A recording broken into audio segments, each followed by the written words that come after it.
Damn wife! I told you not to call me at work unless it's important.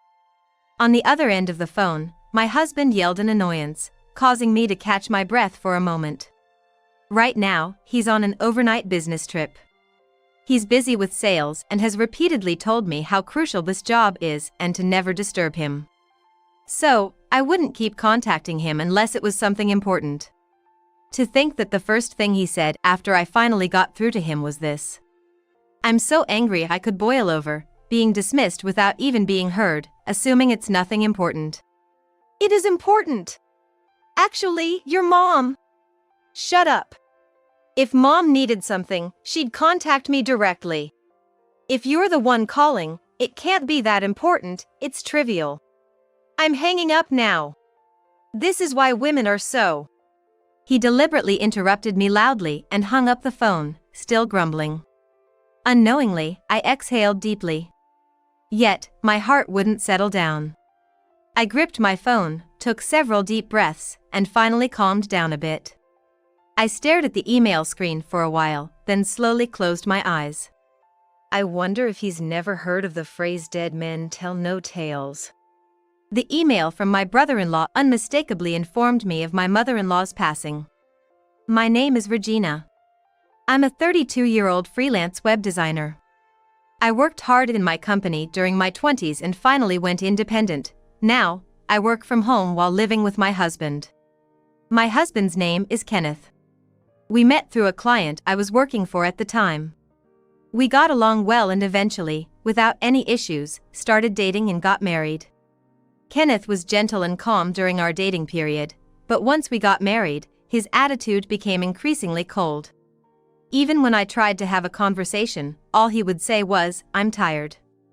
And then he'd just blankly watch TV, ignoring me, or on his bad days, he would say, "You're lucky, working from home at your own pace." At the office, no matter how much I dislike it, I have to talk to bosses and clients. I envy you. You should at least make some effort in cooking since you have it easy. Indeed, working from home allows me to avoid office politics and work in peace, but it's unstable as I only get paid based on output. There's always anxiety and pressure, it's tough. The atmosphere between us grew increasingly tense. I was anxious about our future life. There was a time when we even tried to have children. I hoped that having a child might make Kenneth more aware of his role as a father and perhaps mellow him a bit, and I wanted to have children before I got much older. However, that dream never came true. I did get pregnant once. It was a joyous occasion, but before even reaching the 6-month mark, I had a miscarriage. I still can't forget the pain from that time. The guilt of not being able to bear our child. Though still a fetus, the loss of a precious life left me with an unbearable sadness. At times like this, I couldn't focus on work and spent every day crying and cooped up. The baby probably thought it was better to die than stay in your uncomfortable belly. Instead of showing any concern, my husband mocked me as I lay bedridden, looking down on me with disdain. Man, gotta start all over again. What a drag. Seriously, can you even get pregnant still? His words were so lacking in delicacy that they wounded me deeply, shattering my heart even more.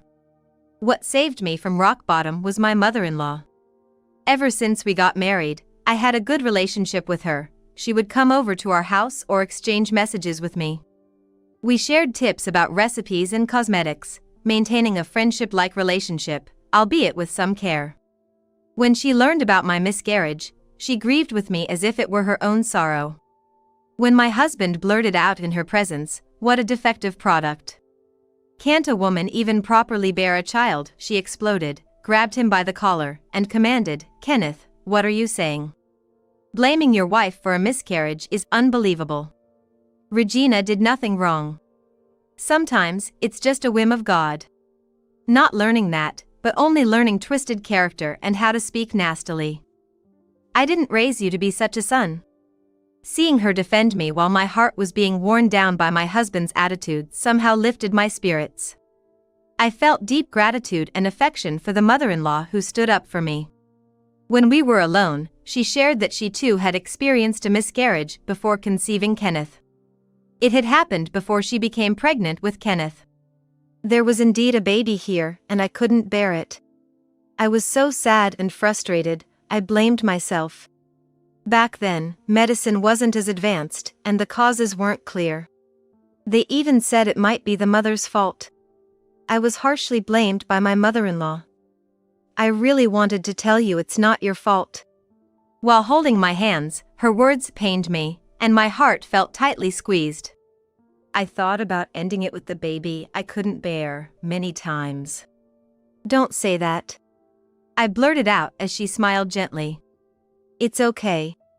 I'm alive now, and after that, I even had 2 more children after Kenneth.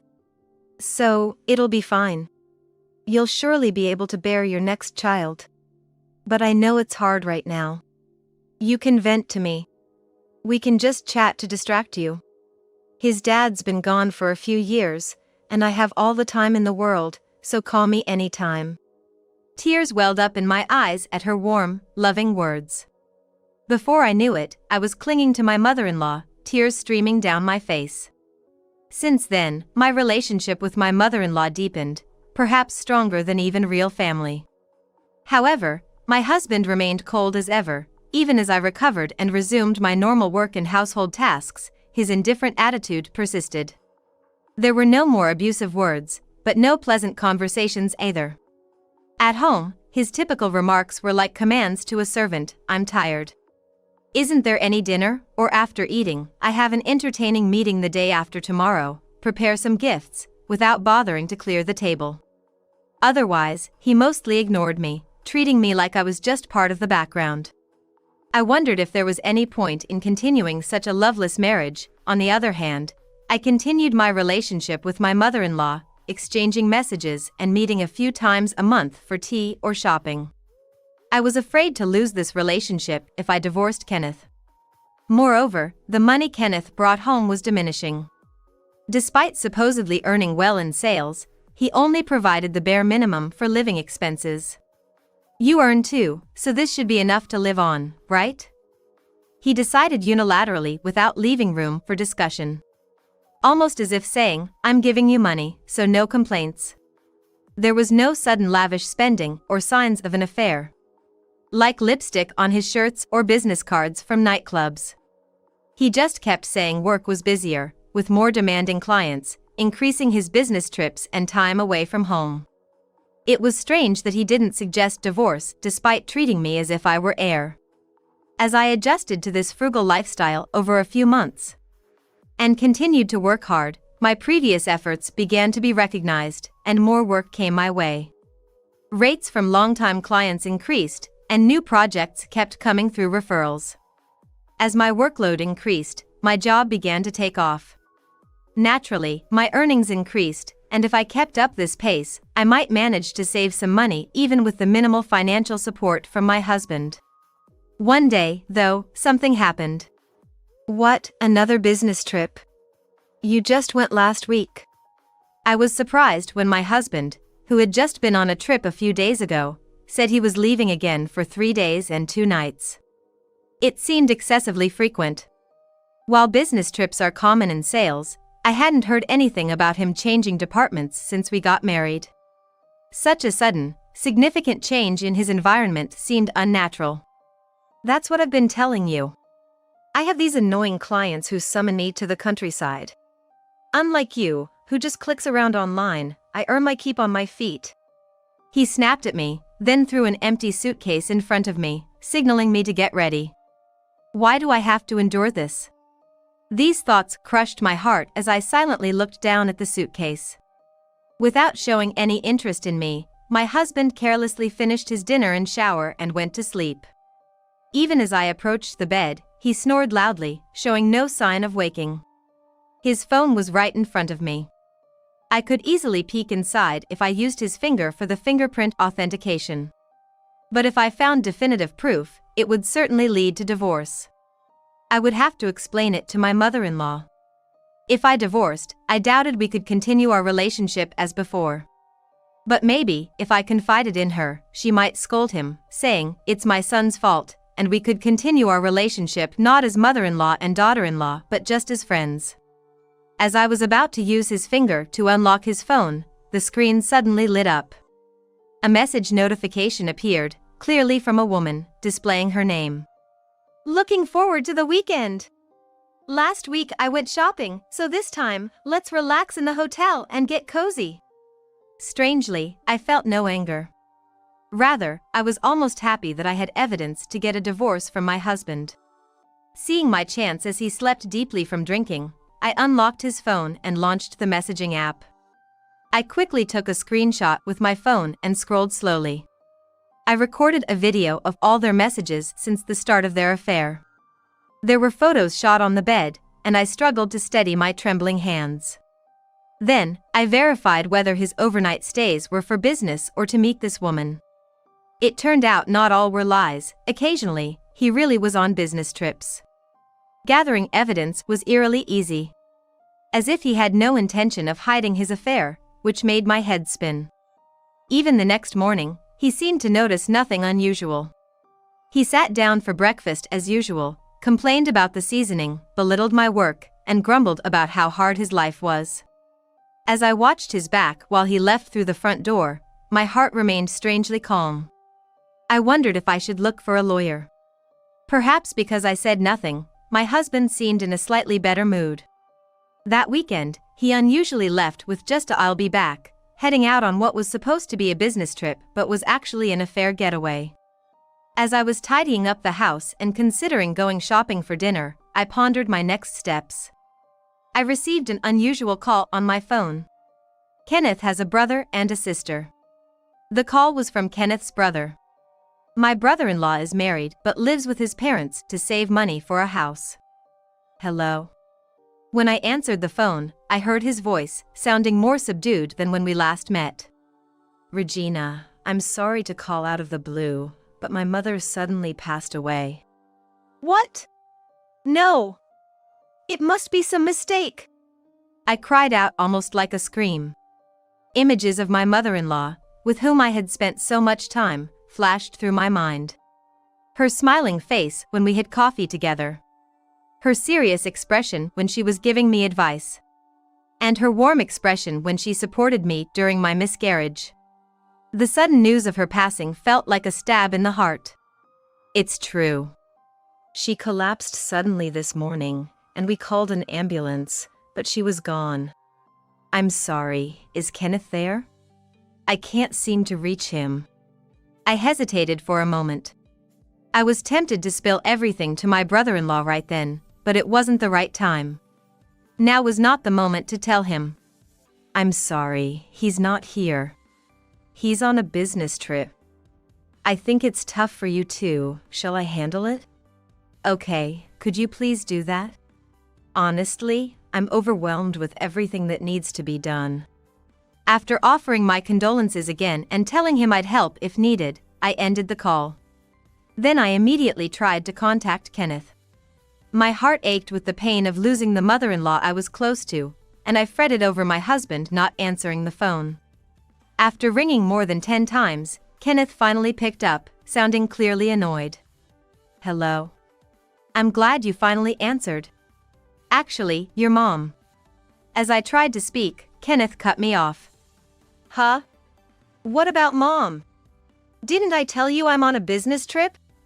Don't call me with trivial stuff. I was momentarily breathless. He was irritated to be called by his wife during his affair trip. Knowing this only fueled my anger. Come home right now. This morning, your mom. Shut up. His anger flared as I insisted on speaking, and he yelled, cutting me off. If it was really important, Mom would have contacted me directly. If not, it's nothing serious. I'm at work, don't call me, you shut in.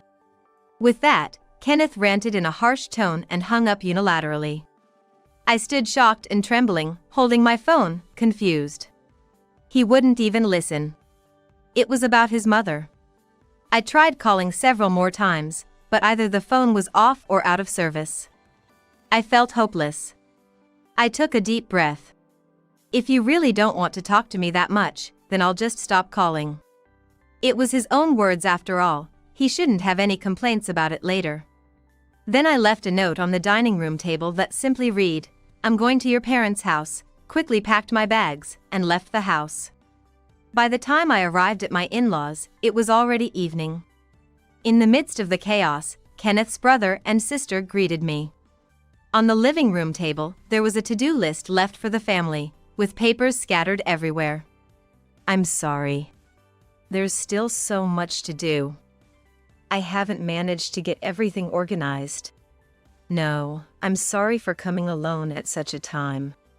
"It's okay, but what about Kenneth? Is he coming later?" It seemed they expected us both, but my brother-in-law looked puzzled seeing me alone.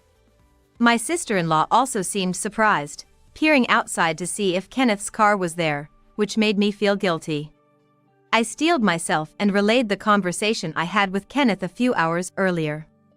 After a painfully long silence, my sister-in-law was the first to speak. "I can't believe it. He really said that. What is he thinking?" She seemed to be trying to control her anger, her fists trembling and her face flushed red. "That jerk. Damn, should I try to contact him right now?" My brother-in-law muttered in a dangerously low voice. Looking closely at the memo my brother-in-law was fiddling with, I noticed it listed the funeral home's name and the number of people to call. Next to the word chief mourner was Kenneth's name there. Noticing my gaze, my brother-in-law quickly dropped the memo. "The funeral home thought Kenneth would be the main organizer. I'll call them now." "Right, we need to update them as soon as we know." My brother-in-law immediately contacted the funeral home. I stayed the night there. The next morning, my brother-in-law was busy with paperwork like the death certificate. I recontacted relatives who had not been reached the previous day, informing them of my mother-in-law's death, and focused all my energy on preparing for the wake. Despite the sudden notice, many people came to see my mother-in-law at the wake. Every time, I had to explain that Kenneth was on an important business trip and couldn't get away. Some people were astonished, others angry, and some even tried to contact him on the spot. However, either his phone was off or he was not responding to any calls. After an exhausting night, I collapsed into sleep. The funeral began the next day, and I managed to see my mother-in-law off. But during the final farewell, I couldn't hold back my tears as I remembered her gentle face. I cried openly, hugging my sister-in-law, mourning the loss together. A mother-in-law like this who is so loved by her daughter-in-law is rare. I'm sure Mom was happy to have gotten along with you, Regina. My brother-in-law consoled me. The three of us returned to my in-laws' house, shared memories of my mother-in-law, and shed tears together. There was still no contact from Kenneth. In the following days, we managed the funeral expenses and entertained friends of my mother-in-law who visited the house, living through hectic days. Before I knew it, 3 days had passed when suddenly the front door of the in-laws' house was violently flung open. The heavy footsteps stomped in, and it was Kenneth who burst into the living room. As long as you're squatting in someone else's house, shut in. You left everything at home and just what have you been doing? Kenneth started yelling the moment he saw me, but then he noticed his brother and sister with raised eyebrows. He seemed to calm down momentarily, looking around the tidy and chair-filled living room, his head tilting in confusion. What's this, guests? And where's Mom? I'm thirsty. At his words, my sister-in-law quietly stood up. But quicker than her, his brother rushed up to Kenneth and punched him right in the face. Kenneth screamed as he fell backwards with a loud thud. Mounting him, his brother grabbed Kenneth by the shirt. Mom's dead. The wake and funeral are already over, and you have the nerve to show up now? The usually quiet and polite brother-in-law had completely flipped. His face turned red with fury as he spat out his words, and Kenneth, seemingly forgetting the pain on his cheek, looked utterly foolish. Gradually, as the meaning of the words sank in, Kenneth's face turned as red with anger as his brother's, and he shouted back. I didn't hear anything about this. Why didn't anyone tell me something this important? We did. I did and Regina did. Even relatives called you crazy. Kenneth choked up, looking away, unable to respond. I don't know when Kenneth had turned his phone back on, but combined, the calls from everyone about my mother-in-law's death must have easily surpassed 50. Pretending he hadn't seen them was hardly an option now. Yet still unwilling to admit his fault, Kenneth glared at me. It's your fault for not getting to the point sooner. If you had told me clearly about Mom, I would have come right back. It's you who didn't even want to listen, right? My sister-in-law's cold voice cut through Kenneth's shouts. Unlike my still trembling brother-in-law, she looked at Kenneth with undisguised contempt. You guys think she would lie about this? That's impossible. Because I recorded our call that time. Do you want to hear it too? As I showed my phone to him, Kenneth's eyes widened. Indeed, I had set my phone to automatically record all calls. Unlike my online consultations where incoming calls often involved minor amendments and additions that could easily lead to disputes later. This feature, useful for tracking assertive salespeople and their affiliations, was something I cherished. Naturally, the conversations with Kenneth were also recorded, and I had already let my brother-in-law and sister-in-law listen to these recordings. As my sister-in-law glared at Kenneth with wide eyes, she added, Kenneth, you're lying. I heard at the company there's no business trip. It seems like you've been continuously on leave. What? You checked up on me at the company? Yes. She worked at the same company and, harboring suspicions, had inquired about his department. Well, of course, I was worried. You're too busy to even come to Mom's funeral. Or is there something you're worried might come out if someone digs too deep? Silence fell, then my brother-in-law, looking pale, raised his head and gave Kenneth a severe look. So, what have you been doing all this time you took leave? Kenneth brazenly shouted back. What do you mean, what? Work, work. There are entertainments I have to attend even if I'm on leave. You wouldn't understand. While Kenneth shouted, I turned on my phone. It contained evidence of his affair I had collected earlier. It was a trip with your mistress, wasn't it? I said this as I showed the phone to Kenneth's brother and sister. What are you talking about? Stop making things up. Ignoring his flustered shouts, I showed them the images of messages exchanged between him and his girlfriend, and receipts from a brand shop for gifts he had likely bought her. There were also photos of them arm in arm. Anyone could understand the situation from these images. I could even show the messages they had exchanged right before this trip. What is this? I can't believe it. You neglected Mom for a trip with this woman? And these messages are so cheesy, it's disgusting. His sister immediately expressed her disgust. His brother, unable to fully grasp the situation, turned a pale face towards Kenneth. It's not just about the trip, but this is a betrayal to Regina. And spending so much on gifts for her really hits the family finances hard. For his brother, who was actively saving money, the financial issues were particularly pressing. Kenneth had been contributing almost nothing at home, instead spending it on his mistress, which was unforgivable to him. Wait a minute, what are you looking at? In a rage, Kenneth snatched the phone from us. After looking through it, he confronted me. When did you get this? You snooped on my messages with her, huh?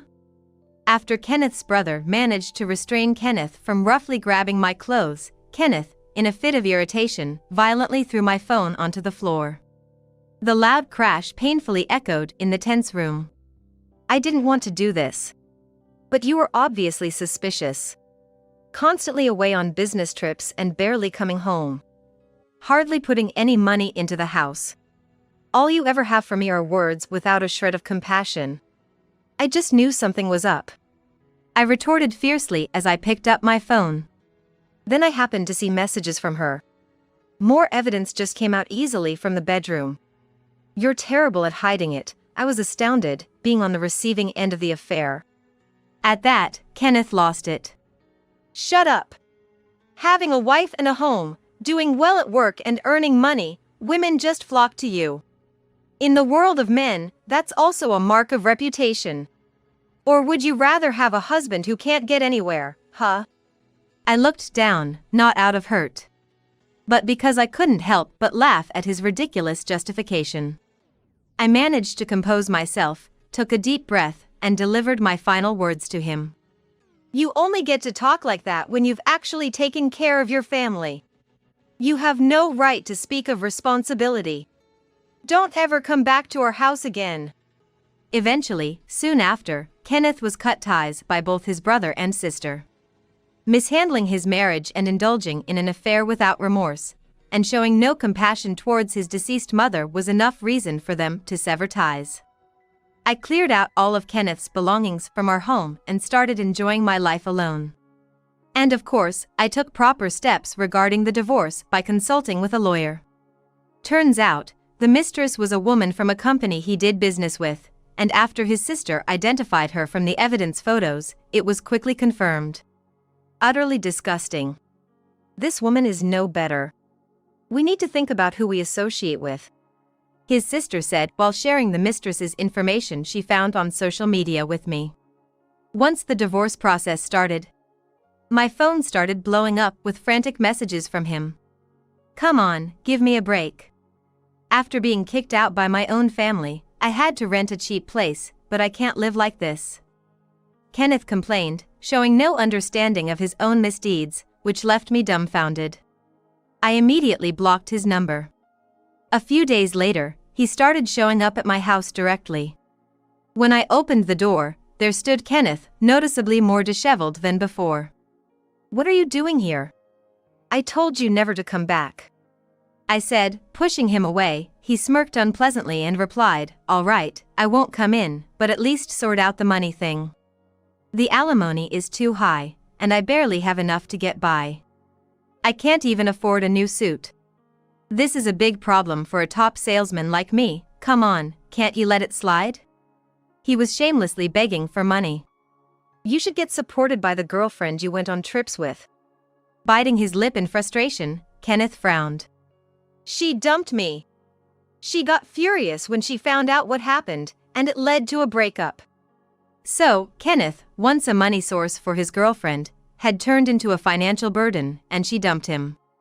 He had lavished her with expensive brands and luxury trips, and it turned out she was just with him for his money, a shallow woman indeed. Oh, really? But you're such an accomplished person at your company, unlike me, right? If that's the case, you should be able to take care of yourself. Goodbye then, I said and slammed the door shut. I quickly contacted my lawyer, and soon, a restraining order was issued against Kenneth. He had wasted the money he made on his mistress and frivolities, neglecting home responsibilities, and now, living at a tiny price, he couldn't even manage basic household tasks. His disheveled appearance when he showed up was just a testament to his lack of life skills. Unsurprisingly, he couldn't maintain his job as a salesperson, and unable to cook, he constantly ate junk food and his health deteriorated, leading to his dismissal a few months later. As I heard from his sister who worked at the same company. With no good job prospects and unable to land a stable position, he found himself in a dire situation. However, he needs to get my life back on track. A few months later, I heard from Kenneth's sister that she saw him working as a traffic control, looking unwell, on a road he had passed during a business trip.